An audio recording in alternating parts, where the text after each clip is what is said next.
ஐயா, பசங்க எக்ஸாம் எழுத டவுன் வரைக்கும் போகணும். இந்த வண்டியில கொண்டு போய் விட்டுறீங்களா? நெல்லு மூட்டை ஏத்திக்கிட்டு போயிட்டு இருக்கேன் தம்பி. வண்டியில உட்கார்றதுக்கு இடமே இல்ல, ரொம்ப கஷ்டம். ஐயா, கொஞ்சம் பாருங்க. அவங்க எதிர்காலமே இதை நம்பிதான் இருக்குங்க. சொன்னா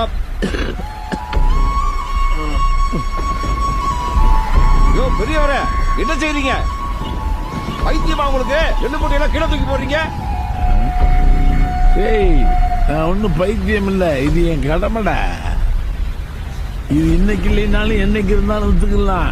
பசங்க படிக்கிறாங்க, பரீட்சைக்கு போறாங்க, அவங்களோட எதிர்காலமே அங்க இருக்குடா. பேசாம எல்லாத்தையும் இறக்கி போடு.